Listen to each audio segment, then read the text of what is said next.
Monday, early August a few years ago. As the chief engineer for a design-build construction firm, I had to travel out of town several times a month when problems arose. This week was no exception. My flight was leaving Hartsfield-Jackson at 7:21 the next morning. Given Atlanta's traffic, I'd have to get up around 4 a.m., so Monday afternoon I left work a little early and headed home. Work in Baton Rouge went south as I expected, and I spent all of Tuesday afternoon and evening and half the day Wednesday helping to get things back on track. I think Etherly, our on-site project manager, learned something in the process, but we'll be watching him more closely in the future. Wednesday afternoon, I headed back to the I-10 freeway to meet up with my coworkers in New Orleans. Mary Jo Pilecki, whom I had helped train in Atlanta a few years earlier, was now the construction manager in Orleans and was scheduled to go on maternity leave in another month or two. So, because she was a friend of mine, and because of her impending absence, I kept a close eye on her project to make sure that everything was documented so that the person who would succeed her would have clear instructions on what needed to be done. As I expected, Mary Jo had everything in order.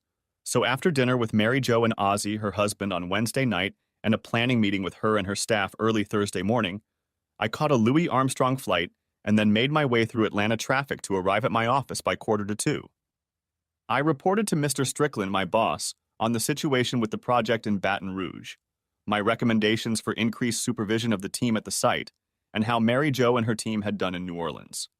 He agreed with my suggestions for Baton Rouge, asked a few questions about the change in leadership when Mary Jo went on vacation, and then told me to take the rest of the day off after I submitted my expense report. Once in my office, I quickly finished it and said, "Done."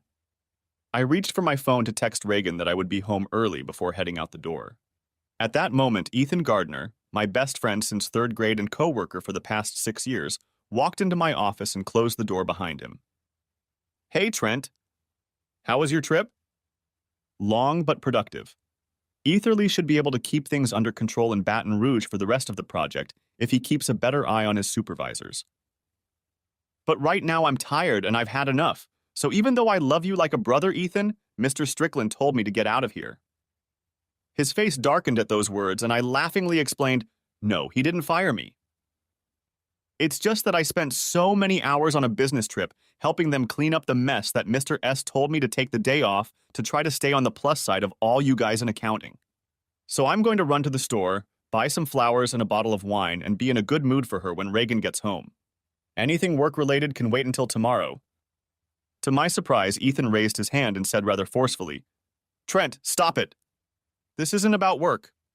"I'm sorry, buddy, but I really need to talk to you now. It's, well, about Reagan. She's..." "What? What's wrong with Reagan?" Fear pierced my heart. Something had happened to her, and no one could contact me because I was on the damn airplane. But why hadn't anyone called me since then? When I interrupted him, he stammered, "Trent, she's messing with you while you're traveling." Anger lit up my face as I looked at the guy I'd considered my best friend practically forever. Reagan told me that in college and the years that followed, she was a true free spirit, enjoying it always and everywhere. But when we got more serious and started talking about a life together, she put those days behind her, saw a therapist for a while, and decided to settle down and start a family. Even though she was with me, she still loved sex, a lot, but she had definitely put her free days behind her. That's not funny, Ethan. It's not funny in the slightest, and I don't appreciate it. I think you better get out of here and seriously consider our friendship before you walk into my office again. His face looked pained as he replied, "I know it's not funny, Trent, and I hate to tell you more than you might know, but I really think it's true. I found out about it from Jake Campbell, who found out about it from his friend Clay, who found out about it from his friend. Clay's friend was someone she was having fun with. From what she casually told him afterward, he wasn't the only one she was doing things with, which is why he didn't keep it a secret. It pissed him off that she was cheating on him. I knew it wasn't true, that it couldn't be true, and I was so furious that I was ready to rip Ethan's head off for falling for such a stupid joke. However, I knew my wife much better than Ethan did, and so my anger turned on those who spread such a lie and the nameless jerk who started it. Come to think of it, I wasn't giving Ethan a pass either. What's more, I was doubly angry that my supposedly best friend was helping them spread shit like this. "Ethan, I'm going to tell you this once. It's not true, Not one word of it. And if you ever, I mean ever, repeat a word of it, I'll beat the hell out of you. Now you'd better get out of here before I decide to do it anyway. Ethan was 6 feet tall and weighed 150 pounds, if not more. He had always been a skinny kid, a typical nerd, so he knew that I with my size could do it if I wanted to. The whole world seemed to rest on his shoulders as he looked at the ground and shook his head slowly. He looked up at me and I could see the pain in his eyes. Trent, I'm sorry. We've been best friends for a long time, so you know I would never want to hurt you, but I really think that by not telling you, you'll end up hurting a lot more. And buddy, you know that I know you well enough to know that you would react exactly like this. You've always had a temper, and how many times have I had to step in and calm you down to keep you from getting arrested or worse in high school? Trent, I wouldn't be telling you this if I didn't think it was true. I'm leaving, but, this way. You may not believe me, but here's the name of the investigator my cousin hired when he thought his wife was cheating on him. This lady is good looking, and if she tells you Reagan did something wrong, know it's the gospel truth. I took a deep breath and held my breath for a moment, willing the blood rushing in my temples to calm down a bit. I'm not sure it worked, but it helped me clear my thoughts and put things in a better light. Ethan was right. We'd been best friends since his family had moved next door when we were little, and we'd been close ever since. We were both smart. I was the salutatorian of our high school class in the North Georgia mountains, finishing second to him. But he was the poised nerd who kept us out of trouble when he could, and I was the flashy athlete who physically pulled us out of a few messes when his efforts didn't work. We went to different colleges, me to engineering with a construction management bias at the Institute of Technology, and him to accounting at UGA. Over time, I matured a lot without his help in managing my temper, although I must admit that a few extra bumps along the way without his guidance helped the process. When I heard about a vacancy in my firm's accounting department, I let him know how much I liked the firm. To my surprise, he applied and I put in a good word for him, so we've been working together for 6 years now, including all the time Reagan and I dated before getting married almost 5 years ago.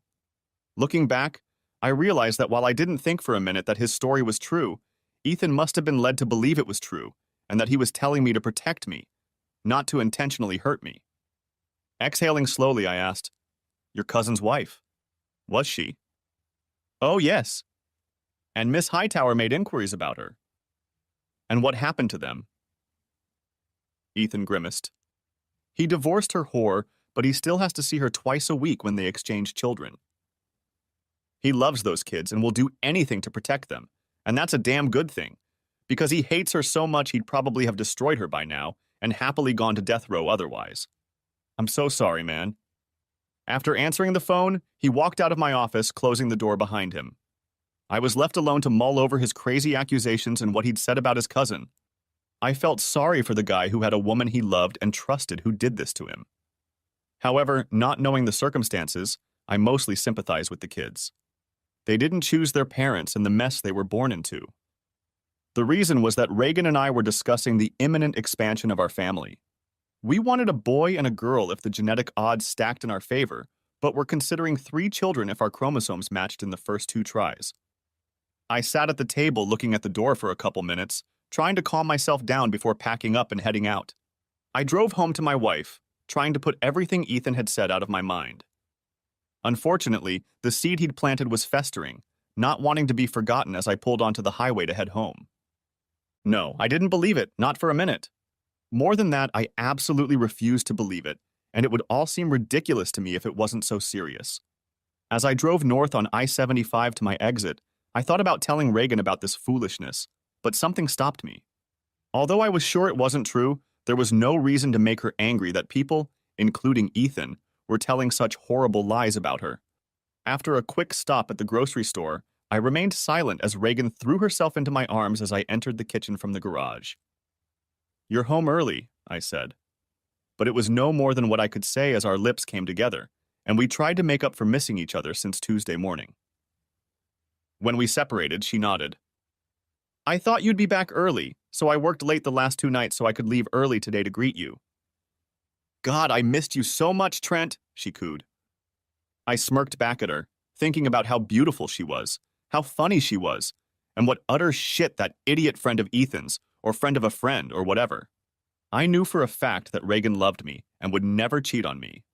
With that being said, I shook my head and put Ethan's stupid story out of my head. Ethan and I had been friends for so long that I realized he would never have told me everything the way he did if he didn't believe it himself. Reagan was soon asleep in bed, a satisfied smile on her face as she dozed off. I sat up in bed trying to read my book, but the words on the page refused to be picked up by my brain. My thoughts were preoccupied with my wife and the impossible story my best friend had told me. As much as Reagan loved me, the Monday before the trip, and today after I returned home, I knew that the messages he had received were fake and that I had to prove it to him or it would jeopardize our friendship even more than his supposed warning. I went to bed that night still trying to figure out what to do, but as I was driving to work Friday morning, it hit me. I would contact the private investigator Ethan had suggested. However, I wouldn't be calling her to make her prove that Reagan had cheated on me.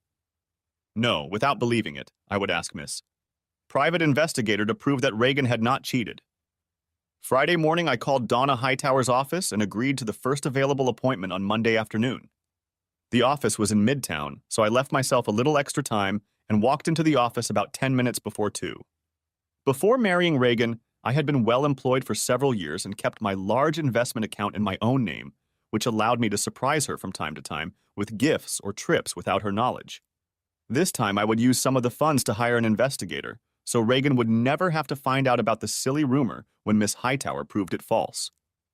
At 2 o'clock, I was summoned by a secretary and escorted to a conference room at the end of the hallway where a rather statuesque black woman dressed in strict black slacks, an expensive white blouse, and a red scarf rose from behind a desk to greet me as soon as the girl closed the door behind me. Good afternoon, Mr. J-Rowe. Welcome to the Hightower Private Detective Service. I'm Donna Hightower. How can we help you? She was tall and very good-looking.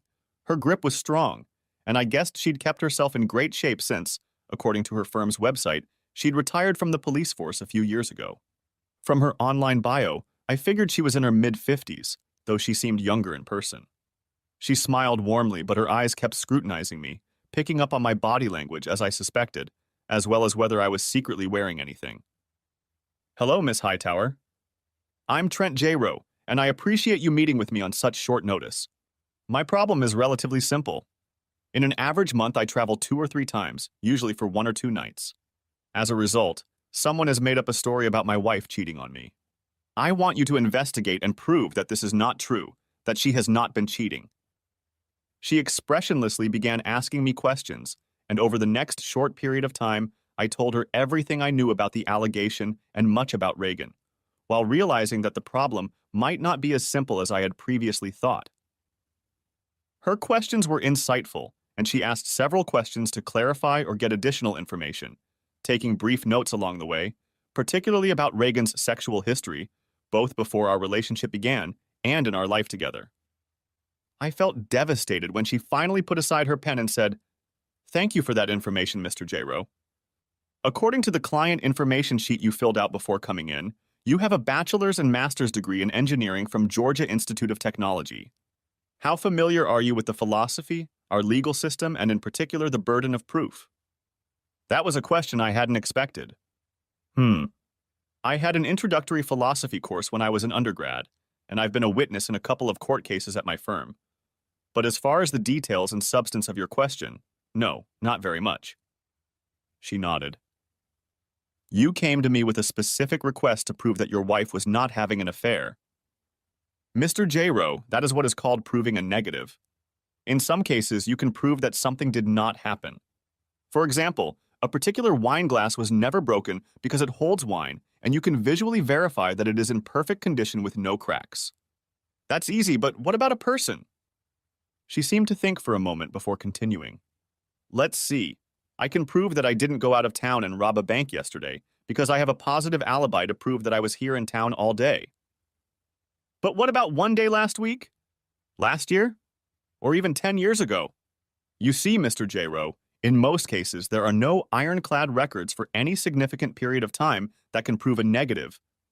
So let's apply that to your case. I can have one of my investigators observe your wife for a week or even a month and tell you with reasonable certainty that she did not have, or, as the case may be, had an affair during that time. But I cannot prove that she did not have an affair the day or week or perhaps several years before our investigation began. For that reason, proving a negative doesn't work in your case.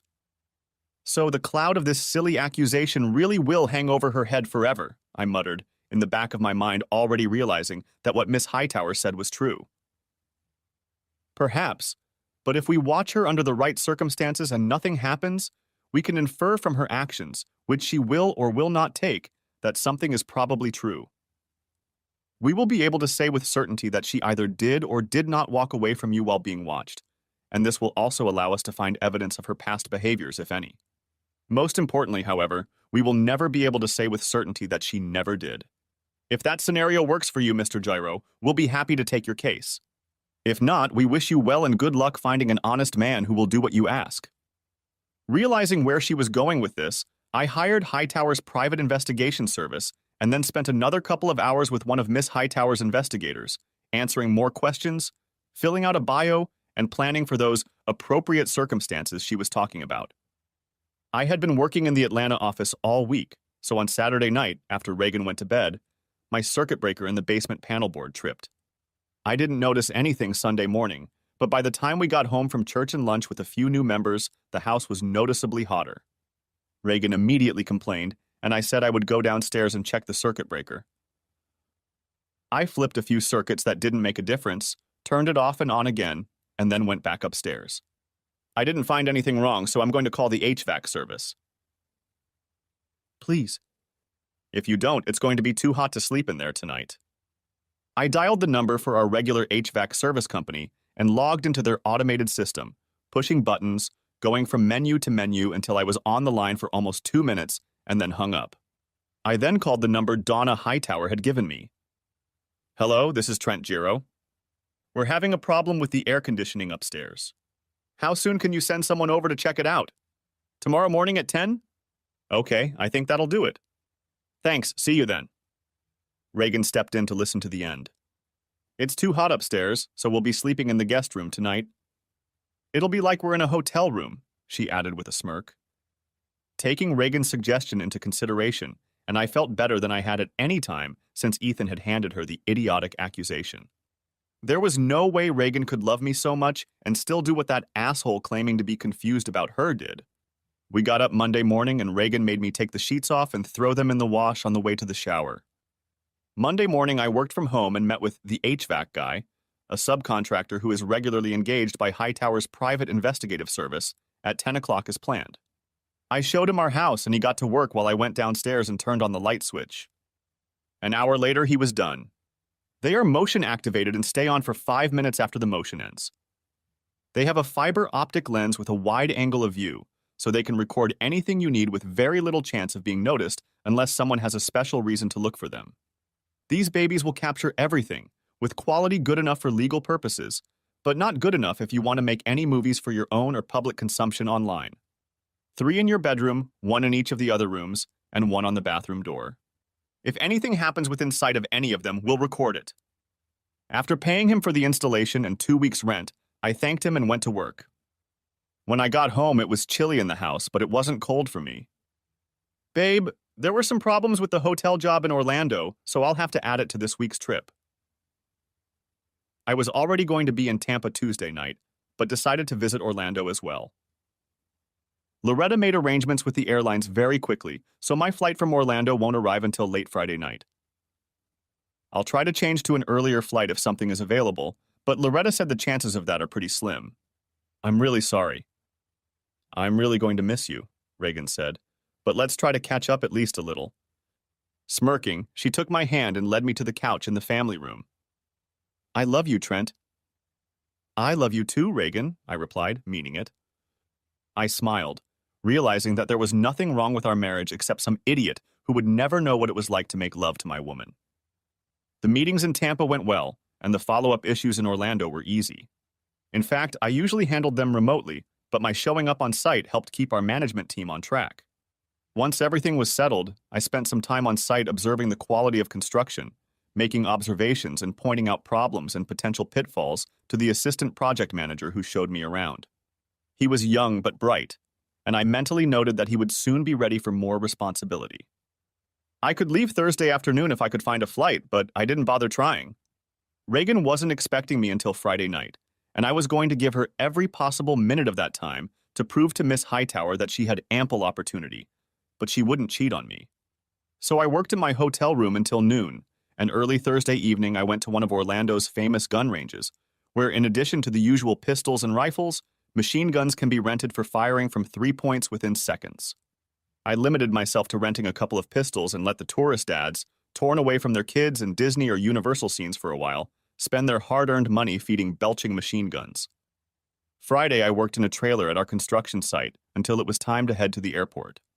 The traffic on I-285 Friday night was probably as bad as downtown, and it wasn't much better on 75 either.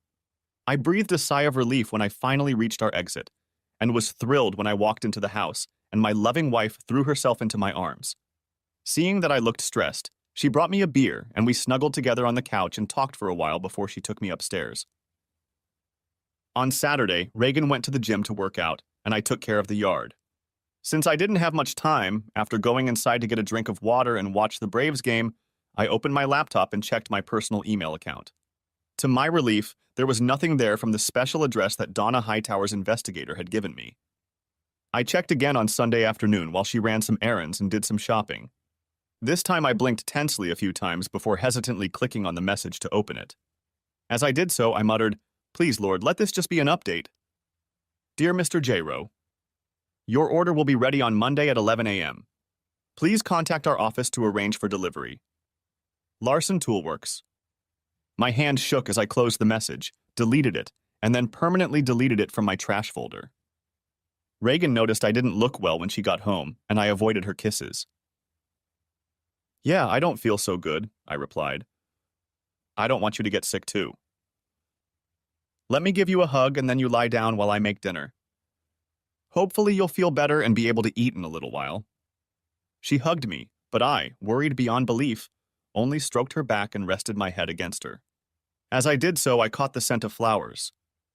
I didn't eat Sunday night, and I got up very early Monday morning. I thought about it while trying to sleep. The smell of flowers in her hair was not her usual shampoo, conditioner, or perfume.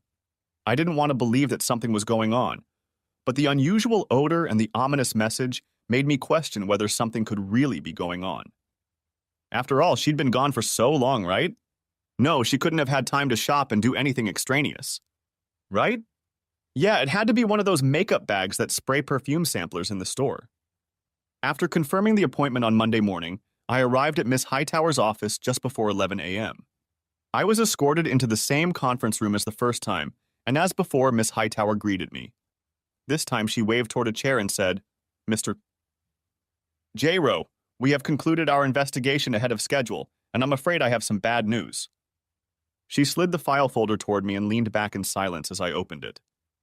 My world, always so orderly, crumbled around me as I skipped reading the report and went straight to the photos. There she was with a man in our bedroom. This was followed by another picture, but still in our bedroom. Wait! The guy in this picture doesn't look like the guy I see in the first one. Sorry. It's all in the report, but we documented her with 3 different guys in 4 encounters through Saturday, and yesterday afternoon we repeated the second encounter, this time at a private home. "What?" exclaimed I. The news and all the numbers stunned me. But she went shopping yesterday." Her look was serious. She nodded. "Mr. J-Rowe, Mrs. J-Rowe did some shopping on Saturday afternoon after her second meeting with lover number 2, and on Sunday she only went to the grocery store. You could have checked receipts or maybe a credit card if she didn't use cash." But she was going to the gym on Saturday," I whispered, still trying not to believe the evidence clearly laid out in front of me. Miss Hightower shook her head.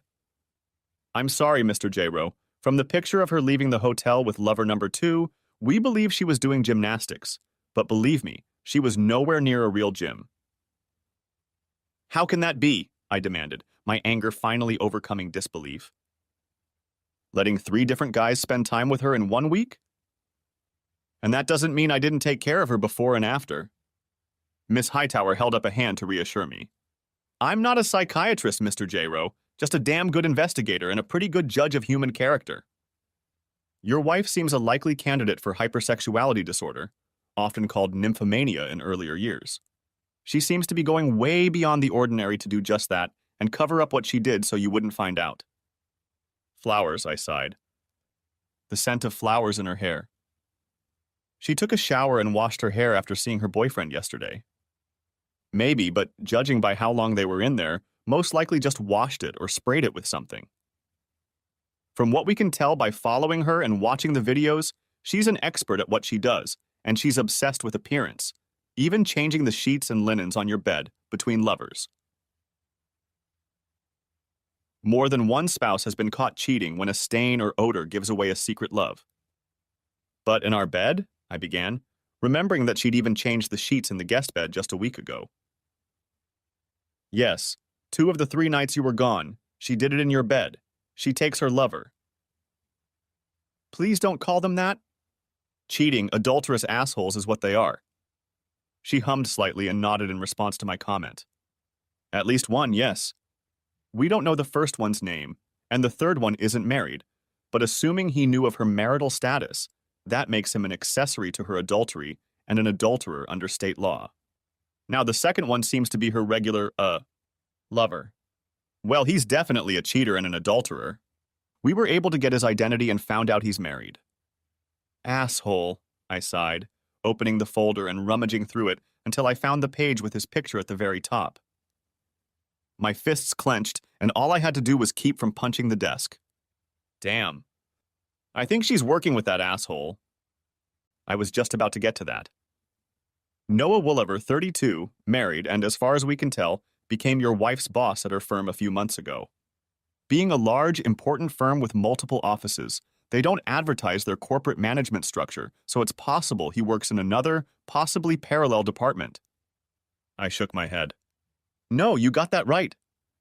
Mrs. Allenby was promoted, I think, in late spring, and Mr. Wooliver became her new manager. Reagan never called him by name and said he wasn't very social, so I haven't met him yet. But she pointed him out to me one day when I stopped by to pick her up when her car was in the shop. It was Miss Hightower's turn to shake her head, though it was a look of disbelief. Not very social with the spouses of his mistresses, no doubt, she grinned. A convenient excuse to keep you two apart. Anyway, Mr. Wolver has no priors or outstanding warrants, but he does have several unpaid parking tickets. Your wife met him at a bar Wednesday night and drove him to your house for a little over an hour, and then drove him back and let him out in her car, which is how we got his name from DMV records. We found his firm's information through a web search and professional networking on the internet. What a bastard, I sighed, clenching and unclenching my fists so I wouldn't accidentally break something, like my fingers. Miss Hightower continued. Take it easy, Mr. J-Rowe. We're not done yet. Further, she met with him at the hotel on Saturday afternoon, and then again yesterday, but this time, as I said, at the residence. According to the tax records, his residence is Mr. J-Rowe's. If Mrs. Wooliver had arrived a few minutes earlier, or your wife had left a few minutes later, Mrs. J-Rowe would probably be in play. Tuh! I hissed. Her game is already lost, but she just doesn't know it. You know, Miss Hightower, in my youth I was pretty wild and ran after any woman who showed interest. It took a while, but eventually I realized that it wasn't getting me anywhere. I needed something more, and I met Reagan just when I needed it.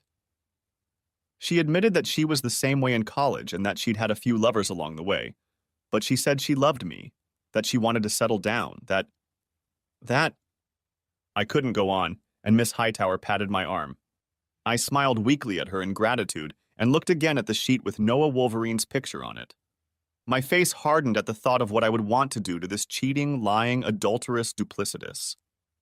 Miss Hightower grabbed my arm again, harder this time, forcing me to look into her eyes. Mr. J-Rowe, I'm very sorry for the way things turned out, but I must warn you, as I do all of my clients, not to let the pain you are feeling make you do something that is not in keeping with who you are. When a person finds out that their loved one has been cheating on them, they often want revenge, to make the cheater feel hurt. But if you do that and take it too far, well, if you do that, it can ruin your life. Do you realize that? Taking my hand, she made me nod before she continued. Don't let her mistake ruin you and the future you might have. If you retaliate too hard, you could go too far and end up in jail for a while or even prison, possibly for years. You could lose your job and almost everything you have worked for your entire adult life. You don't have children, so you don't have anything to worry about. But that doesn't mean you can't create huge problems for yourself. Whatever you decide, just be careful and remember that it's her mistake, not yours. There were so many things swirling around in my head. Treason? Confirmed. Children? So close, but not now. Revenge? Maybe not, but payback? Yes, definitely. I wouldn't be an idiot to let my anger destroy me. I'd be careful to control my emotions, but in my carefully calibrated reaction, I'd be just as damn devious and cruel as she'd been deceiving me, no matter how long she'd been doing it. I knew I would never physically hurt her. I wasn't that kind of person, but make her suffer? Yes, I will. Carefully, I mean. But believe me, Miss Hightower, if that's the way my soon-to-be ex-wife wants it, any way she can get it, then that's the way it will be. I'll try not to go too far, but believe me, it'll be damn close, and she'll feel all the pain she's caused me. Every single one. Damn. Bit. Miss Hightower sighed, realizing she couldn't stop me, but she made one last attempt to subdue me. Okay, please be careful, Mr. J-Ro. Remember what you said and don't go too far. Going over the edge is a lot easier than you think. I don't want what you do to bite you or haunt you. As a divorce attorney, Miss Hightower recommended George C. Godwin. He agreed to meet with me after hours, and I spent the next 2 hours on a bench in Piedmont Park contemplating my escape and my revenge. Then I loaded up all my notes and went to see him. Mr. Godwin was an elderly black man, as it turned out, Miss Hightower's younger uncle, and was as short, burly, and jovial as she was tall, regal, and reserved, but he knew family law up and down. He also knew the Georgia legal system like the back of his hand, as he had practiced law for nearly 50 years. George acted very informal, insisting that we call each other by our first names, and chatted for a bit before getting into why I chose divorce over attempted reconciliation. When I showed him the folder of photos, he whistled longingly. I think that answers that question. Okay, what we're gonna need. I handed him the flash drive with all the records Miss Hightower had suggested, and he plugged it into his laptop, said a few times, and then said a couple more before kissing his niece like an Italian in the general direction. This girl really knows her stuff. Trent, everything looks finished, so I'll put it all together and let you know when we're ready to file. You can do it by next Monday? Oh, I can do it by then, but overtime will cost you. Do it, please. I then told him my plan, including an additional request. When I finished, his face expressed nothing. You have to be careful, Trent, very careful. I know you're angry and you have every right to be, but you're entering into a legal proceeding where you can't go too far as the judge will decide the case according to the law. But if you don't think looks and attitude play a role, I have a great bridge I can sell you across the big river that runs through downtown Atlanta. I forced myself to smile, knowing that there was no river, big or otherwise, in downtown Atlanta. I got home late Monday night. Citing fatigue and the need to rest after a minor ailment, I avoided Reagan. Still feigning signs of an illness that wasn't really there, I showered and brushed my teeth, trying to put all traces of that slut out of my mind. Tuesday morning I got up early and, without waking her, quietly slipped out of the house to catch my flight to Charlotte. Thursday night I made the call I had been dreading. Ethan, hey, it's Trent. Listen, buddy, I need to apologize, and I need to apologize really bad. You were right, and I was as wrong as I could be. That bitch played me. Ethan, being the closest of my brothers, immediately forgave me and asked how he could help. I stayed home late Friday night and then complained that I was tired so she wouldn't even think about me. Saturday morning, I went to my parents' house to help my dad with a home project that was supposedly rescheduled for Sunday morning. I really wanted to tell him what was going on, but I knew I needed to wait until things settled down. Then the timing would be right, and it would be too late to miss something I shouldn't have.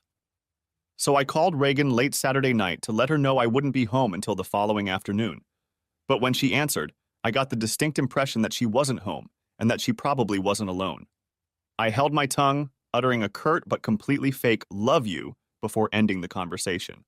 On Sunday afternoon, while Reagan was out on the street, no doubt dating one of the low-life bastards who'd engaged her, Mr. Godwin sent me a text. I quickly phoned him and he confirmed that everything would be ready. The bailiff he hired agreed to serve the papers on Monday at 11 a.m. as per my special request, and send me a text message as soon as he met with her. I immediately excused myself from work and then hit the road, leaving Reagan a note to say that I had some business at work and for her to call me at the office if she needed me. I drove to the office and spent the rest of the evening finalizing my plans. Reagan called twice that evening, and both times I told her that the case was dragging on and that I would be even later than I had told her before. I promised that I would leave early Monday morning and we would spend the entire evening in bed together.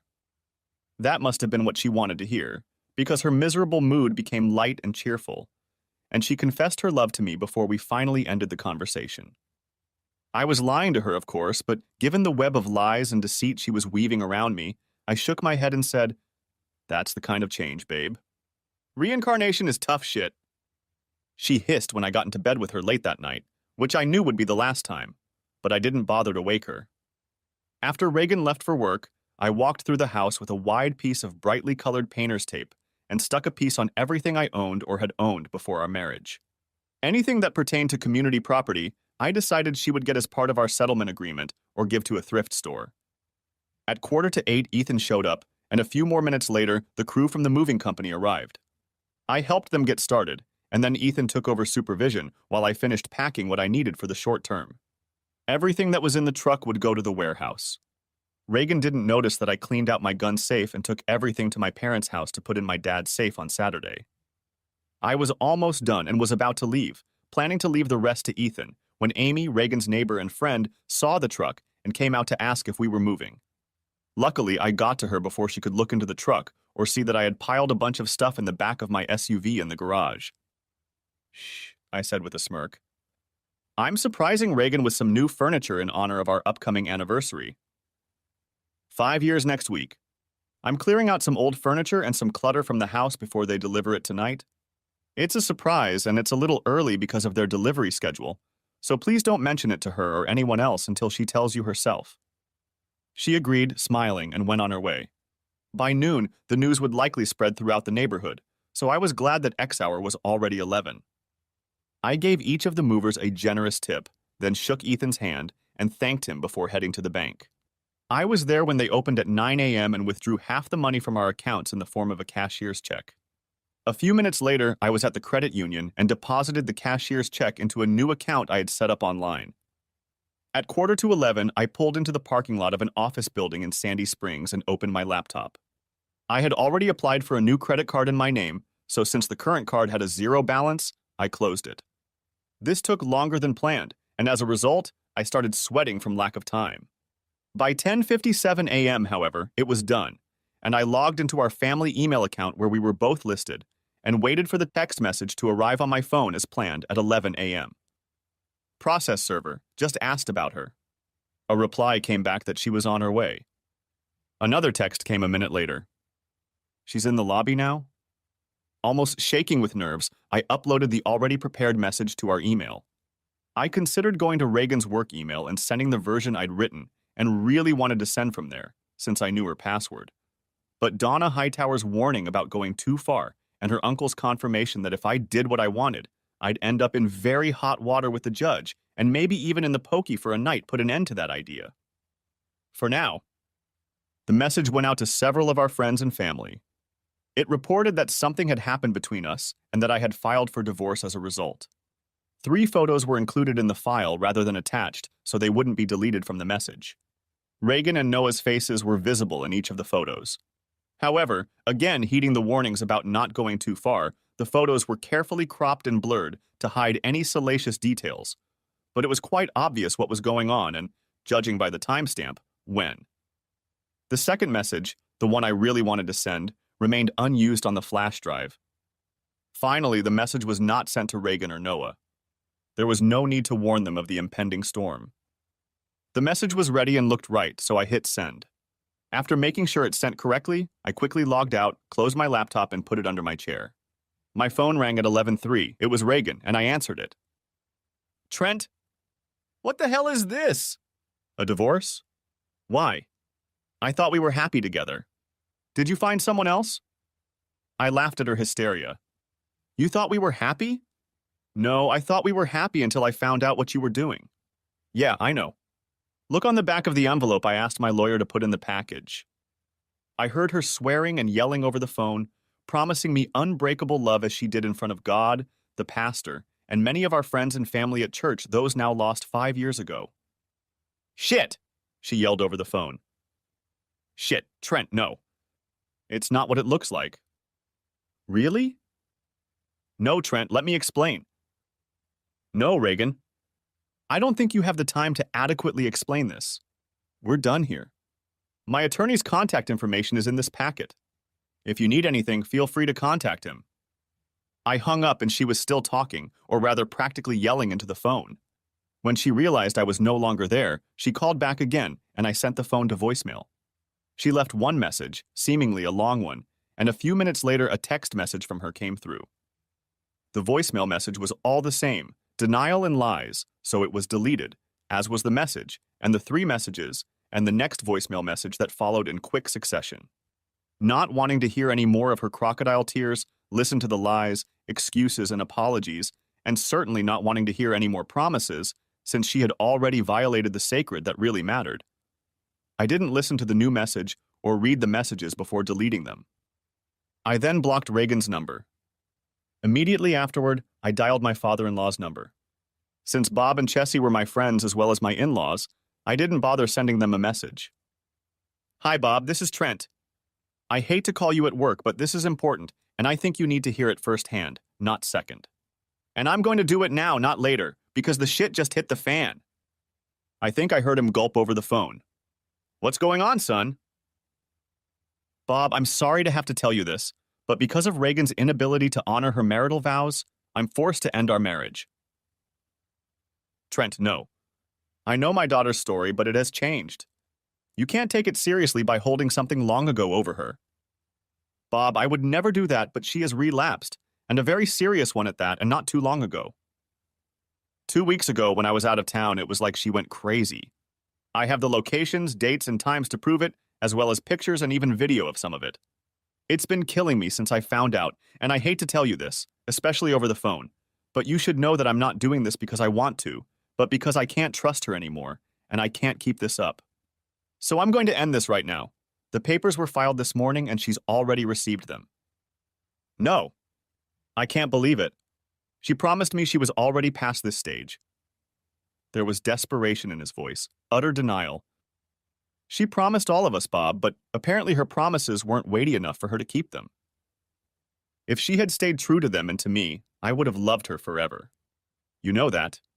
But now it is too late, and the love I had for her has faded, dried up and faded away. However, I still love you and your wife, and I don't want to hurt you, which is why I am telling you this directly and not by email. My soon-to-be ex-father-in-law expressed deep regret for what his daughter had done to us as a couple, as well as to his family and me as friends. With regret in his voice, we said goodbye. I quickly called Chessie, but the call went to voicemail. I suspected Bob had her phone on speed dial, so I left a short message. It was now 11:16 a.m., and I proceeded with the only part of my plan that I had any doubts about. If I did this part, I would hurt a stranger who probably didn't deserve it, but if I didn't, I might end up getting hurt even more. So I put on sunglasses, a baseball cap, and a lanyard with a laminated ID for a delivery company that, to my knowledge, doesn't exist, but with Ethan's phone number at the bottom. He knew to answer Sunshine Process Serving to all calls he didn't recognize between 11 and 11:30 a.m. He knew that all unfamiliar calls between 11 and 11:30 a.m. were to be answered by Sunshine Process Serving. I popped some gum in my mouth and walked into the building. At the security desk, I said, "Hi, TC. J-Ro from Sunshine Couriers and Process Serving. I have a special package for Mrs. Melissa Woolever." The guard frowned. "Such packages should go to the receiving center on the lower level." "No, that's not what the courts say," I said, doing my best imitation of Chevy Chase from the old movie Fletch. "Special service requires a photo ID and a personal signature. It's usually best done quietly, but we can make a scene if you want, and I'll end up having to run all over town to track her down, which will end up getting her in even more trouble." "No, wait," the guard said. "What do you want?" "I go to her firm, meet her in the lobby, Idaho her, and get her signature. In 5 minutes, I'm out of here. No hassle, no fuss." He nodded slowly. "To go upstairs, you must have a visitor's pass." "I need to hold your ID while you have it. Got it, I agreed, handing him my driver's license. With some reluctance, he took it and handed me the pass. Come back at once. You'll get this back, he said, holding out my license, when you return the badge to my hand. Got it? I bowed my head to him and blew a small bubble, then turned and headed for the elevator. On the third floor a few minutes later, I walked up to the front desk at Melissa Woollever's firm. The same conversation was waiting for me there.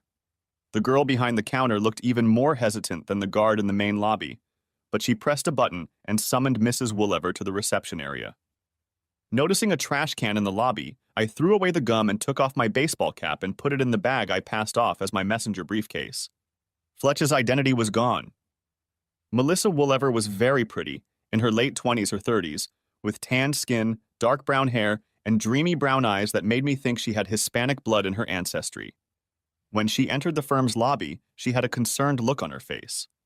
When the receptionist pointed her out, Mrs. Woollever looked at me and hesitated for a moment before heading in my direction. Joan said you had something for me to sign, she said hesitantly. No, I'm sorry, Mrs. Woollever, I'm Trent Giroux. You don't really need to sign, but I have to give this to you since it concerns you. What is it? Mrs. Woollever, I'm sorry to tell you this, but your husband was having an affair with my wife. My words were spoken in a whisper, and I held out to her a close, cropped photograph of them in bed together. In the envelope are documents that prove everything. Absolutely everything. Tears streamed down her cheeks and she shook her head in denial. It has to be a forgery. Noah promised me. It's not a forgery, Mrs. Woollever. I paid good money to a detective agency to find out what was going on with my wife and asked them to prove she wasn't having an affair after rumors of it reached me. They proved the opposite, that she was having one. Enclosed in the envelope is a confirmation that everything you see here is real, unedited, and obtained legally with my permission. I have been assured by a private investigation firm and my attorney that all of this will be taken into consideration and brought to court if you choose to go that route. As of this morning, that's what I'm doing. But he promised, she whispered, brimming with tears. She leaned toward me, and I put my right arm around her and stroked her back. He said the first time was a mistake, that it was just a fever, and that it wouldn't happen again. We took steps to make sure it wouldn't happen, and now he's backing off and doing it again? Why? I don't know, Mrs. Woolver, but this time it didn't happen in a hunch. It was carefully planned, and it happened more than once. In the envelope, you will find documents of 3 meetings between them in 5 days. Her hand clutched at my shirt, and she shook her head, short and quick against me, realizing the extent of her husband's betrayal. At 165 centimeters tall and 125 pounds, I was 7 or 8 inches taller than her. She wiped her tears and looked at me again. The flow had stopped, but her cheeks were still wet from the recent downpour. I'm sorry, what's your name? I told her and she continued. I'm about to check out for lunch and we'll go somewhere. Afterward, I'll send a picture, just of me if you want to show him. Mrs. Woollever, you are a beautiful woman, and I am honored by the invitation, even if it sounded more in anger than desire. But no, ma'am, you won't do it, I said, pulling her a little tighter against me, trying to help her get over her anger and move on to the much more important looking forward stage. I can't let you do this, and I can't do this to you. As much as it might seem like it would be revenge for him, you're going to have to live with yourself for the rest of your life, so you shouldn't go too far and do something you'll regret later. And you shouldn't do anything that the Georgia legal system wouldn't agree to. Perhaps that woke her up from her sadness because she let go of him and took a step back. I guess you're right. I gave him another chance, but this is the end, and this time we'll end up in court. I don't know how. I've included the name and contact information for a private investigative service in case you need them for further investigation or if you need someone to testify. I've also included the name of the attorney they recommended. He seems like a nice guy and has been very responsive in handling my case so far. He filed the papers and they were served this morning. Shocked, she took the envelope and thanked me, then started to walk away. However, she stopped and said, Mr. J-Ro, I hate to ask this, but can I call you if I get stuck and need advice? My number is in the envelope. After visiting the testing lab that Donna Hightower had recommended, I sweated for the next few days while I managed the project in South Georgia. It was nice to be able to rest at the end of each long day, but the thought that I might have contracted something horrible or even potentially fatal made me even angrier at Reagan and the risks she'd taken for the sake of a few, or maybe many, cheap thrills. However, good fortune came my way at the end of the week when the lab informed me that I had no sexually transmitted diseases. I breathed a sigh of relief. At least that danger hadn't gotten me down. Reagan was still trying to reach me, leaving message after message on my voicemail at work and on my cell phone from other numbers. When I checked the messages, I deleted them as soon as I heard her voice, but she didn't take the hint. When I got back to the office Friday morning, I found there were more messages waiting for me, so I deleted them one by one and pulled out my phone's owner's manual to find how to block the number. After a few minutes, that problem was solved too, and I decided to visit my parents over the weekend. They were getting messages from Reagan too, and I decided to block her number there too. My mom was especially upset, especially since she knew that Reagan and I were ready to have kids. She even asked me to reconsider the divorce, saying that what Reagan had done couldn't be that bad. I shook my head in response and showed her one carefully cropped photo that showed the date. Tears ran down her face, but she nodded, finally realizing the truth despite her desire to deny it. She hugged Daddy tightly as I waved goodbye and headed to my temporary quarters. The next day at work, Andy Smith ran into my office with the bad news just before noon. Trent, Mary Jo Bilecki's water broke, and weeks before she was planning to go on maternity leave. What do we do? Probably should have prayed for MJ and the babies, sent them a gift, and sent him home to pack since he was supposed to fill in for her during her maternity leave. Andy wasn't too happy about it, since he would have to finish his current project a couple of weeks early, but Mr. Strickland felt he was the best candidate for the job. Now Andy looked panicked, as his project was still almost a month away from such an early completion. After reviewing our project schedules, Andy and I went to Mr. Strickland with an alternative proposal. In order not to disrupt Andy's project, I would take the New Orleans job in his place, but I would be available to handle major issues on our other projects as needed, and could help out in Baton Rouge as well. In the evening of the same day, word came that Mary Jo and her new twins were doing well. I was getting closer to the Big Easy to tackle the project, and with each mile I was getting further away from Reagan and my past. By the time I got to the hotel, it was late, and I slept for a few hours before getting up early to head to the job site. I spent the morning delving into the project, meeting with a few subcontractors and going over the plans for the coming weeks. Everything was as I expected it to be, so I left early in the morning to stop at the store and head to the hospital to see Mary Jo. She had already received the flowers I had sent, so I gave her a thank you for a job well done on the project and a gift certificate for her children who had been in the neonatal intensive care unit for a while until they were old enough to go home. Although I couldn't go in to see them, I was able to see them on the monitor as MJ and Ozzy watched them lovingly. I was so happy for them, but the thought that I might never have a child of my own hurt when I left, so I turned my attention to the project. It became my everything for the next couple of days, and on Friday I took the construction office management staff out for drinks in the French Quarter after we closed down work for the weekend. On Monday, George Godwin called to see how things were going with my divorce. He was having a bad time in Atlanta. His office was getting numerous calls from Reagan trying to reach me, and he seemed to be getting more and more hysterical with each successive call. "Are you sure you don't want to talk to her?" he asked. I grinned sarcastically in response to his question and heard him practically rolling with laughter. I thanked him and went back to work. In the evening, as I made my way to my hotel room where I was staying for an extended stay, a text message arrived on my phone. I didn't recognize the number, but the message read, "Hey Trent, my lawyer filed the paperwork today and Noah has already been served. Can we talk when you get a chance? Thank you, Melissa W." It was late, so I texted back to see if she was there, but a few seconds later my phone rang. "Hey Trent. Thanks for talking to me." "Glad to, Melissa." "How are you doing?" "It's hard, but I'll manage," she replied with doubt in her voice. "How about you?"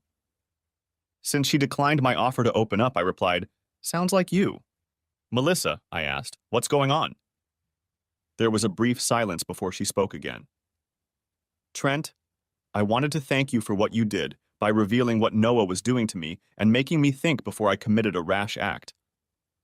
You could have taken advantage of how vulnerable I was in that moment, but you didn't, making me stop and think so I could realize how wrong that would have been. I really appreciate it, and I appreciate your help. It's not going to be easy, but I'm determined to get through this. Melissa, we were in the same place at the time, and it wouldn't have been right for either of us. I'm better now, at least a little better, including being away from her, and I'm glad to hear, if not hope, at least determination in your voice.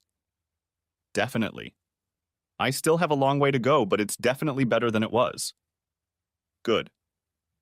I started to tell her that if she ever needed to talk, she could call me, but hesitated, unsure of that. Her soon-to-be ex was a scumbag of the first magnitude, but he was one primarily for her, not me.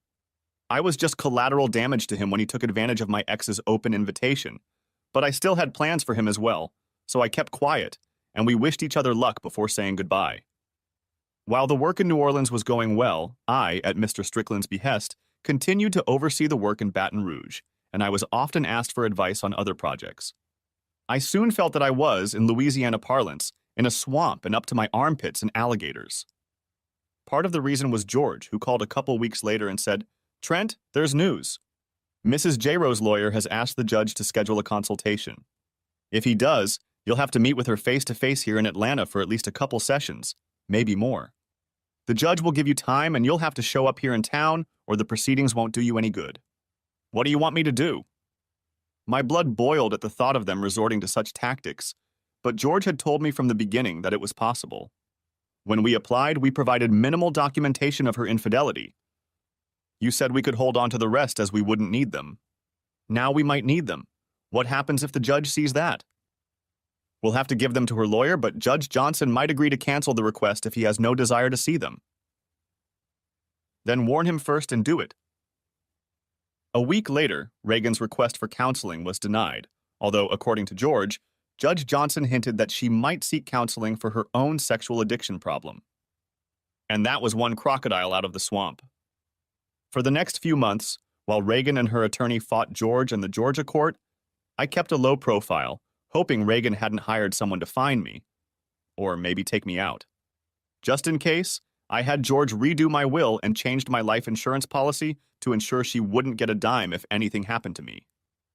However, once Mary Jo and Ozzy's children were released from the hospital, I visited them a couple times for dinner and even babysat one evening so the lovebirds could get out of the house for some peace and quiet. The twins were quiet for the first few minutes after their parents left. But then they realized something was going on and let me take them in with all four lungs. As much as I wanted children, afterward I prayed that if the Lord would allow me to have children, He would allow me to have them one at a time. To my surprise, I also heard from Melissa Woolever several times, who inquired how my cases were going and basically asked for strength and courage to go through my own without saying a word. Because of George's laws and divorce code, George's warnings, and my personal moral principles, I was careful not to cross a line that could be construed as romantic or potentially adulterous. When things got better for Melissa, she apparently no longer needed me, and her messages stopped coming. As Mary Jo's maternity leave came to an end, I had a realtor looking for a house to buy. Using funds from my pre-Reagan account for a down payment, I bought a house in Dunwoody a few weeks before MJ returned.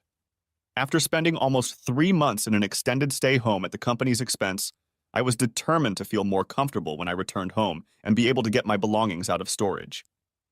The twins were doing well when Mary Jo's maternity leave ended, and she returned to work for the last few months of the project. After handing over the reins to her, I found myself going home with 3 regrets. The first was that since we currently had no other project in New Orleans, MJ would be leaving our firm to become a stay-at-home mom for a while. Ozzy, who had relatives in the area, had gotten an assistant professor position at Loyola, so this was not a surprise. However, MJ asked me to keep her in mind if we had another job in the New Orleans area in the near future, to which I readily agreed. Second, with my return to Atlanta, I was leaving my unofficial godchildren and what had become more frequent babysitting jobs for MJ and Ozzy. The little ones had gotten used to me visiting and caring for them sometimes on weekends so their parents could go somewhere else, and I knew I would miss seeing them grow up. Caring for them reminded me of being childless myself because of the hell Reagan condemned me to. Finally, Reagan was arguing with me over the details of the divorce, and the case was dragging on, although George Godwin assured me that Judge Johnson was as fed up with it as I was, and that the end of the case was near. So when I returned to Atlanta, I immediately moved into my new home and began unpacking and doing some work during my week of free time. I met a few new neighbors, including a nice divorced woman from a house a few doors down. Having my own house gave me more freedom, but I was still legally bound to this cheating whore, which meant I couldn't start dating again without fear of upsetting the legal proceedings. I thanked Noelle, the divorcee, for the plate of brownies, but politely declined when she suggested we meet for dinner sometime. Having been through the divorce system, I think she understood me. Ethan, who had been looking for Miss Right forever and knew nothing about the Georgia court system, didn't get it. "So, when are you going to go out again?" he asked one day at lunch shortly after I returned to Atlanta. "When the judge says my divorce is final, and I can be sure that romantic endeavors and any entertainment that might lead to them won't contribute a single penny to the settlement with Reagan." "So long, huh? So how's that evil bitch doing?" he asked. "I don't know, and I'm not interested." "You know you still owe her." "A big one." I looked at my best friend and nodded. "I know. And she'll get it when the time comes. Every last bit of it." Judge Johnson had finally had enough of the stalling and wriggling out over Reagan. He demanded that we both be in the courtroom for the closing speeches and presentations in early April, with Reagan and her attorney on one side of the court and George and I on the other. I arrived a few minutes early and was waiting for George when I saw Reagan turn the corner, spot me, and head in my direction. "Trent, it wasn't supposed to be like this." "I know, Reagan, but you couldn't fulfill your part of our vows, so it's just the way it is." "You've been gone so much." "Bullshit. You knew how often I'd be gone when you agreed to marry me. The 3 times during our time together when I exceeded that amount, each time by a day, I used that time to more than make it up to you.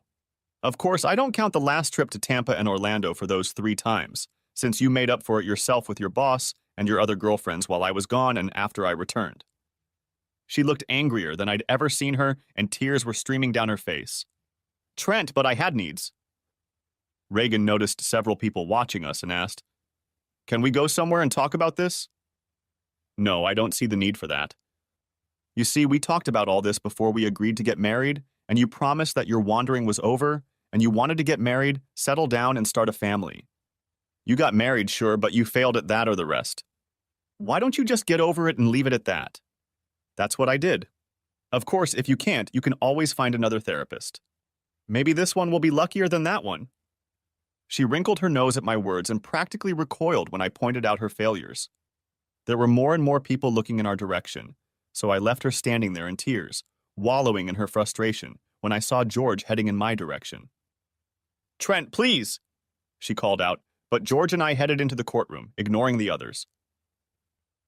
The judge demanded that we both be present when the documents were signed, probably so Reagan wouldn't drag out the process.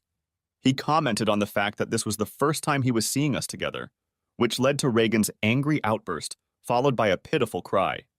Judge Johnson gagged her and then forced her to hear his ruling. When it was over, the gavel fell, ending that in our 5-year marriage. I shook George's hand and thanked him after Judge Johnson left the courtroom, but as I turned to leave, Reagan started begging, making her way toward me. As I continued walking, ignoring her, she began yelling at me, spewing anger and obscenities. Most people know not to do that in a courtroom, and I'm sure Reagan knew it too, but her anger took over. I'm not sure if any of the court staff arrested her or not, but George Godwin and I took advantage of the moment to sneak out. We had the conversation she wanted so badly, though it may not have gone the way she wanted it to, and that was enough for me. I didn't want to talk to her ever again. George did his best to ensure that. After her public display, George applied for a restraining order the next day, and Judge Johnson readily agreed. I couldn't have arranged it any better even if I had tried. With a restraining order, Reagan would stay away from me whether she wanted to or not. I almost hoped she wouldn't. A brief stay at the Iron Bar Inn might do her some good. But she was too smart for that, disappeared from my life and out of sight, so the following weekend I started dating again, setting up a postponed date with Noelle. She was nice, but it soon became apparent that we had little in common, other than a very long dry spell. When I drove her home, she pulled me inside and I didn't resist. Moments later, we were in her bedroom. After the second time, we both grinned, and Noelle snuggled up to me. "Trent, we can do it again sometime if you want," she said, confirming my suspicions after dinner that she wasn't looking for anything long-term, much less permanent. I thanked her and headed down the street toward home a few minutes later. Noelle and I remained casual friends but never met again. I dated another woman the following weekend, and then another in Birmingham during a trip the following week. After each date, I felt devastated, often in more ways than one, as I realized that despite enjoying the moment, I was no closer to my goal of finding the right woman. I needed a friend, a lover, and a lifelong companion with whom I could eventually start a family. Over the next 2 months, I began to doubt that this would ever happen, that I would ever find lasting happiness. Nevertheless, short-term happiness was fairly frequent and quite enjoyable until Independence Day weekend, when I visited my parents and watched my sister, her husband, and their 4 children. Mom, knowing me better than I realized, told me that day that I would probably never give her and Dad grandchildren if I didn't change something. I know, Mom. I bought a house and I'm fixing it up. Trent, a house isn't a home yet. A man and a good woman, not one of those sluts you've been dating, can if they work at it. Son, you need to find a good woman. I know that, Mom, and someday I will. I'll find her. Just give me time. She hummed. If we give you more time, your father and I will be dead by then and never meet our grandchildren. She was teasing, at least in part, but it still made me wonder. One evening in late July, I received a text message. Hi, Trent, it's Melissa Woolever. Can you talk sometime when you have a minute? Honestly, I was surprised to hear from her again after all this time. I finished cleaning the paint sprayer and sent her a quick reply asking her to call me when she could. A few minutes later, she called. Hey, Trent, thanks for agreeing to talk to me. No problem, Melissa. How are you doing? We haven't talked in a while, which is partly why I was hesitant to send a message tonight. I wasn't sure if, with everything that's happened, you'd want to talk to me again. I laughed. Unless you were actively involved in getting my ex-wife and your husband. Ex-husband, as of today, she interjected. Together, then I don't hold you responsible for what happened between them or the disaster they created, so I have no reason not to talk to you. Good, because I swear I had nothing to do with it. And I didn't think you did. So what's the matter? Well, it took longer than expected, but like I said, I'm finally free. I even have my maiden name again, Ortiz, and I wanted to thank you for your help. You opened my eyes to what the bastard was doing, provided me with evidence for free, so I didn't have to spend money I couldn't afford to get it, and then gave me advice on what I needed to do. I went to another lawyer, but you helped me a lot, Trent, and I'm very grateful. You're welcome, so don't think about it anymore, okay? It's hard, Trent, because you were my guiding light, my inspiration, if you will, when I was so low and so depressed. I don't know you well at all, but I like what you've done and what I've seen so far, so I'm going to take a chance and do something I've never done before. Won't you have dinner with me? It was a very nice dinner, but I spent the entire evening looking at her, thinking about how sweet and beautiful she was and what kind of ex-husband the world's biggest idiot would have to be to dump her instead of thinking about what we were eating. True, Reagan was just as beautiful and had her own special sexuality. But after learning about her secret dark side, the side that would betray the man she was supposed to love more than anyone else, her former rating of 11 dropped to negative numbers. At least in my eyes. You stare, she said with a smirk. Almost as much as I do. I grinned, nodding. It's fun to focus when you have someone so nice to focus on. She blushed and covered her mouth with her hand to hide how much she liked my compliment. You want to get out of here? And maybe come back to my house? I think I'd like that. She whispered, Please, Trent, take me home or somewhere. Now. I need it and I can't wait. A few minutes later, as we turned onto her street, she reached into her purse and pulled out her cell phone. Pull into the garage, she said. The door's open. That night, we didn't leave the bed except to get a drink of water and go to the bathroom to use the bathroom as needed. I was thankful it was a Saturday and I didn't have to go to work, because for all I knew, I could have stayed with her forever. She fell asleep after our morning date and I exhaled a sigh of relief and went to the bathroom. As I stepped out, the morning light streamed in through the open curtain on the window, and I got my first real look at her bedroom. Our clothes were strewn everywhere, making me smile at the memory of our need.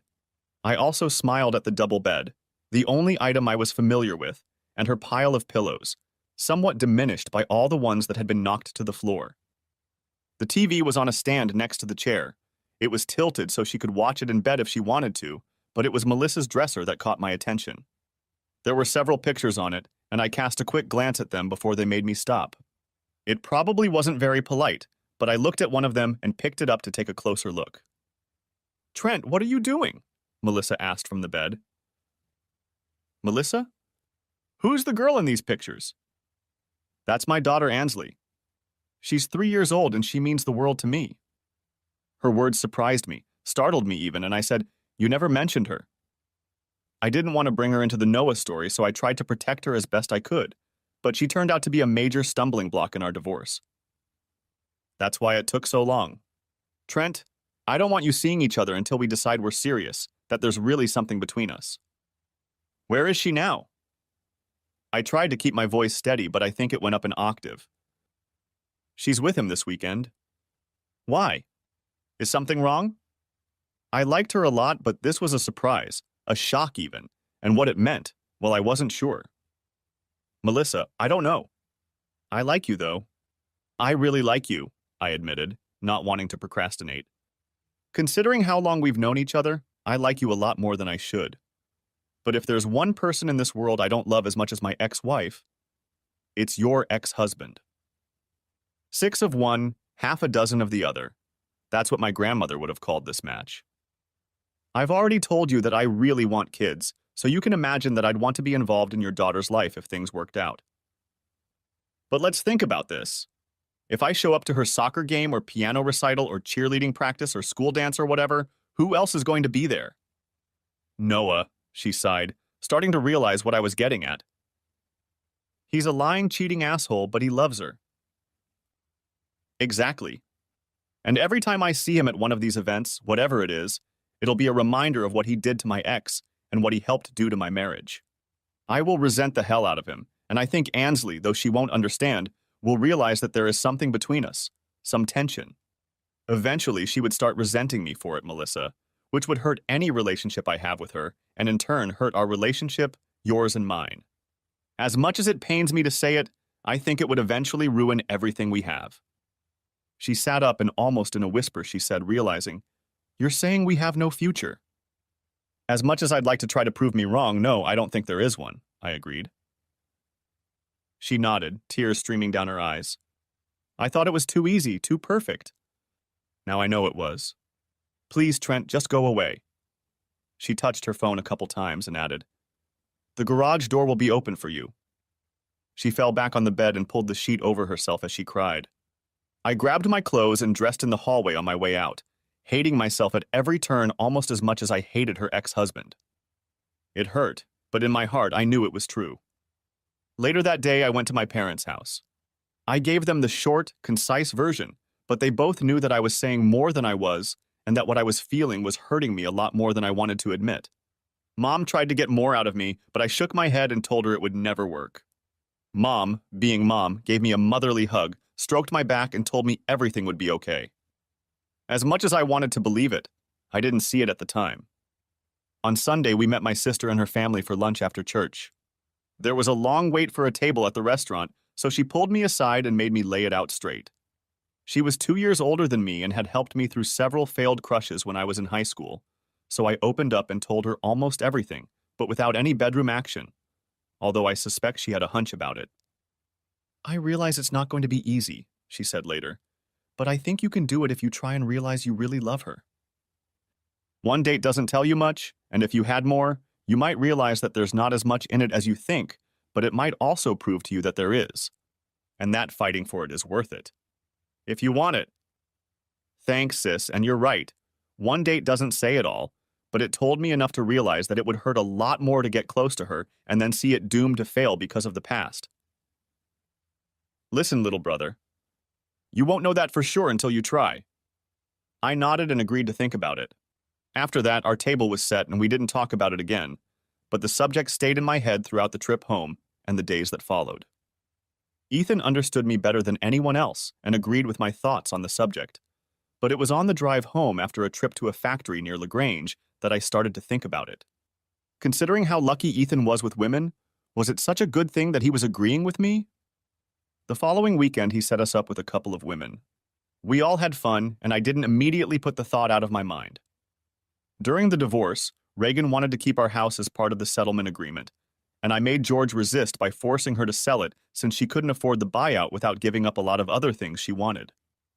It was pretty petty and cruel, but I figured it was karma given the circumstances, and I didn't lose a minute of sleep over it.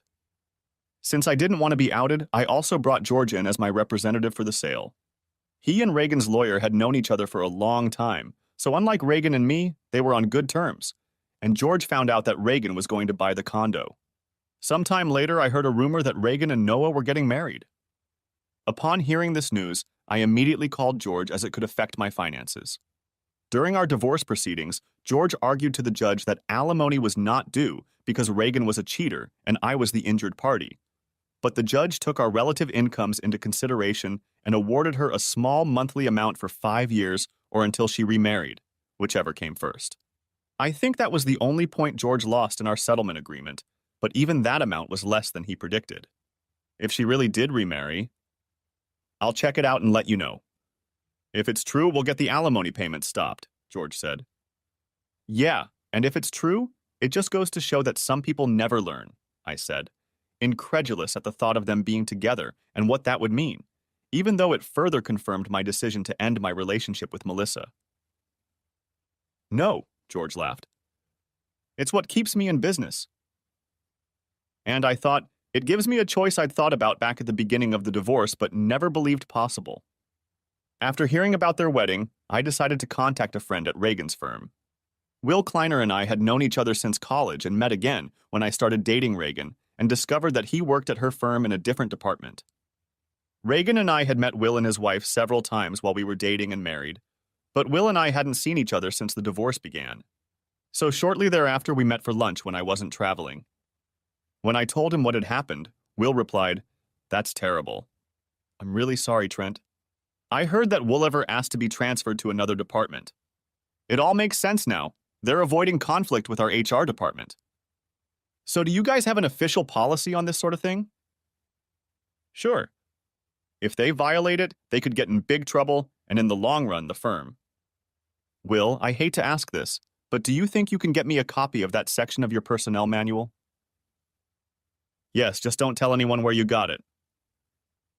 The following Saturday, I made a date, and we met Will and Lori Cleaner at a Braves game. Will handed me the flash drive that night, and a few days later I went over to George's house to talk to him about the whole thing. Trent, I'm sorry. Even if you can prove that they knew Noah Woolever was entertaining all the women under him, he said, laughing at his own wording, that doesn't give you the right to sue, since that's the way state law is written. In an effort to make sex between willing partners a less dangerous crime, the state legislature got rid of alienation of affection in Georgia in '79, around the time I went off on my own. It prevents one partner from suing the other for attracting or distracting the other. That goes for the firms they work in as well. Damn. While I didn't care about the money, I hoped that financially penalizing the firm would make them penalize Noah, and with any luck, Reagan. He smiled. A lot of potential plaintiffs, upon learning that fact, have said that word or something worse. That means no one can sue them, except in a very limited number of cases where the firm was positively informed of what was going on and did nothing. In that case, someone taken advantage of by a serial abuser might be allowed to have their day in court. But the plaintiff's chances of winning a significant sum are severely limited, so much so that most lawyers worth their salt wouldn't touch such a case with a 10-foot pole either. I sighed and repeated, "Damn!" He laughed. Hey, don't give up hope. Let's deal with the spousal support issue first, and we'll talk about the other options a little later. The next week, George was at the courthouse filing a new motion. Proving that Reagan, an asshole, had obtained a marriage license, George asked that spousal support payments be terminated because they were no longer necessary or appropriate under our divorce decree. Reagan's attorney, of course, strongly opposed this motion, and we had a suspicion that the marriage certificate had been filed far away from Atlanta so that we would not discover it and file the very same motion to discontinue alimony that George was now filing. Judge Johnson agreed with us, brushing aside Reagan's objections, and I was charged the monthly amount that had kept me in suspense ever since he had demanded it. However, when I brought up the second issue, George looked at me, shook his head, and jabbed his finger at me. Patience, Trent. Patience. 6 months later, George Godwin called me and we met for lunch a few days later. Trent, I suggested you wait because newlyweds need time to get to know each other. And in a case like this, with Noah moving to another department in the same firm, he's going to be very cautious for a while. He needs time to get his bearings and find a new trail just as the luster of a new marriage begins to fade. From what you've told me and from what I've seen of guys like this in the past, I think it's a good time to run a check. It took 2 weeks, but Donna Hightower and one of her investigators proved that just as tigers don't change stripes, leopards don't change spots, or whatever the old saying goes, serial cheaters don't stop cheating. Noah Woolever had struck up a relationship with one of his new subordinates, so George took the information, put it in a nice package, and went to one of his lawyer friends. We don't want this to get back to you, Trent, because if whoever replaces Judge Johnson sees your involvement, Mr. Woolever will say, lose his job. In that case, Mrs. Woolever would be able to file for reinstatement of spousal support because of the effect your actions have had on her current spouse. I don't know how she would know that because I certainly won't tell her, and if anything happens to Noah Zasrans, I suspect he won't tell her the real reason. George smirked, wiggling his finger in my direction. Sneaky, sneaky. And it's true. George's friend, a lawyer, delivered the package to Noah's firm. Through my friend Will, I learned that Noah had been escorted out by security that same day, and there were rumors that he wouldn't be welcomed back. They say Reagan cried when she found out, asking why, but no one would say. Take that, asshole, I said after the conversation ended. If I keep this up, I risk turning into a bitter old man. Grinning to myself, I realized that was a risk I was willing to take. Not wanting to link my name to this in case Reagan found out about it and took it to a judge to try to get spousal support reinstated, I sent the package anonymously that same day, and the next evening I got a call. Trent! Melissa Ortiz yelled. I know you probably never want to talk to me again, but I had to call to tell you. Noah called last night and said that he had been laid off from the firm, due to downsizing, he said, and that he was going to file for a reduction in child support because of it. I called a friend at the firm and learned that there were rumors at the firm that he had been laid off. And today I received an express package, an anonymous, mind you, express package, which probably explains everything and should allow the judge to keep my spousal support payments the same when Noah files his petition. Trent, I guess, knows who I have to thank for that. So to that person I say thank you. I chuckled. I think if you talked to the right person about it, they'd say you were very welcome if they were in a position to admit they did it. As for what was in the package, you might say that some people never learn. I'm assuming that Noah will sing the judge a sad song about his plight, and then when my lawyer gives the judge that information in response, I hope the judge throws those very words at him. For heaven's sake, he just got remarried. I wonder if he started fornicating so quickly when we got married. Melissa, don't think so. It's in the past, so keep it there. Just smile and enjoy life, okay? You deserve it. We said goodbye for what I suspected was the last time. At that, I smiled. For the first time in a long, long time, I felt free. I'd been through the ordeal, I'd survived, and while some might disagree, I'd returned as much hell and heartache as Reagan and Noah had put me through, going as far as I dared, but not too far. While she was probably cheating again too, I had helped Reagan end up in a much worse financial situation, in an apartment instead of a nice house, and with a dysfunctional husband who paid alimony and child support through the nose. In addition, I knew she was in a relationship in which her spouse cheated on her regularly, but didn't bother to tell her about it, just as she didn't tell me about what she did to me. I had tried to give her the best and make her happy, but now I suspected she had more worries than she could count. Yes, I had struck back at each of them, but I regretted nothing. Not one thing? Moreover, as I went over what had happened in my mind, I realized that I no longer called them those derogatory names that were ever present in my mind. Having received retribution, I no longer thought of them or cared what they might think. And that realization led to the biggest smile of all. But the smile was short-lived, because over the next few weeks I made another discovery, the hardest of all. As much as I thought I had leveled with Reagan and Noah, to my surprise, I discovered that they still had power over me. When I thought I might have a chance at happiness with Melissa, I gave up that chance because of the memories of what my ex and Melissa's ex did, the awkwardness they caused me, and I'm sure her. Since then, I'd been on a few dates and had sex with many women, But after the raucous orgasm faded, I realized more and more clearly that I didn't care about any of it. Melissa, I finally realized, was still in the back of my mind, present in it as much as thoughts of Reagan and Noah. Even though I'd struck back and gotten my pound of flesh, I still wasn't free of them as long as I cared what they might think about anything. Not until I could look at them and laugh and say, "Look what you gave up and what I might get as a result. Thank you for being so stupid. Then I will truly be free." At that moment, it all became clear to me and I realized exactly what I wanted to do. Picking up the phone, I looked through the recent calls and found the number she'd called from the day she'd gotten the file with Noah's latest adventures. I pressed the number to call back and hoped she would pick up. Moments later, she answered. "Hi, Melissa. This is Trent J. Rowe. Can we talk?" "Trent, recently you helped me again when you didn't have to." "I'm listening." "Something came to me tonight, an epiphany, if you will. And if I'm not too late and you'll let me, I'd like to talk to you about it to see if there's any chance of making a difference." There was silence on the line, though I thought I could hear breathing, so I continued. "Even though I recommended that you let go of the past, I realized that I had been so focused on the past and what had ruined my life as I knew it that I hadn't noticed that I was looking at things backwards instead of forwards. I want to apologize to you for that, and if you agree, I want a chance to try to make things right. If you'll let me." Again, she didn't stop me, so when I talked to her that evening, I could practically hear Melissa nodding her head over the cell phone line, assessing my words. To my relief, she wasn't dating anyone new, and to my surprise, she agreed to let us start over to see how things went, and if we could eventually become as compatible as we had been that first wonderful night. We went on another first date the following weekend with good and firmly stated intentions of not rushing things, but sometimes things have their own ideas. She invited me in as I walked her to the front door. She took the glasses and I poured the wine, after which we sat down on the couch and talked until 11. A few minutes later, I was already carrying her upstairs and gently sitting her down by the bed. After that, we lay there but didn't say a word. It was too soon, considering it was only our second first date. But in my heart, I hoped it would work out, and from the way she looked at me, I thought she might feel the same way.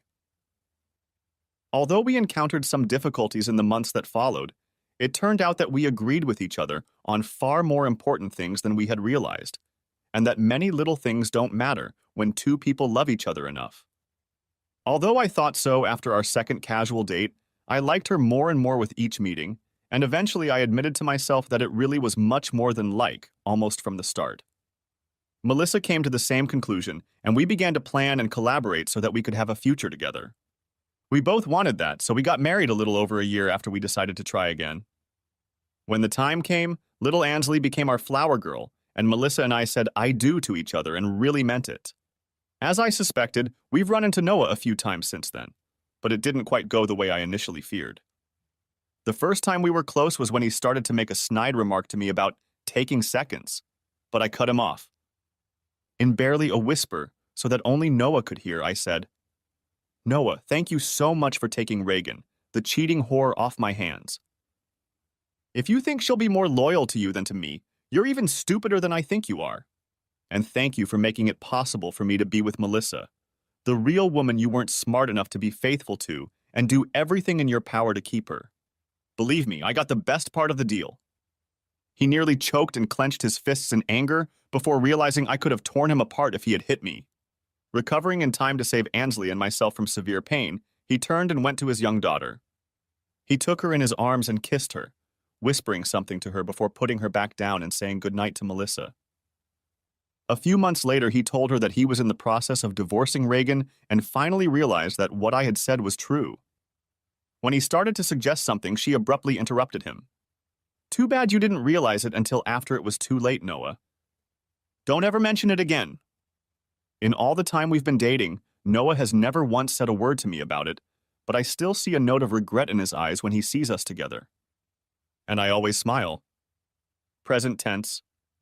Ansley is 6 years old now, and now she's at Grandma and Grandpa Ortiz's house, and I'm holding Melissa's hand while she squeezes mine like there's no tomorrow. When the doctor gives the order, Melissa makes one last push. Finally, she leans back and I kiss her sweat-drenched forehead as the doctor and nurse work a little farther away from the delivery bed. After a minute, the midwife looks at us and says, smiling, Mr. And Mrs. J-Ro, congratulations. I know you didn't choose to find out beforehand, so let me be the first to tell you that you have a beautiful baby boy. And that's when I realized that all the trials and tribulations I had endured were worth it. And I realized that no matter how hard it was, I wouldn't change a thing. The end. Thanks for watching. I hope you enjoyed it. So subscribe to my channel and watch the next video.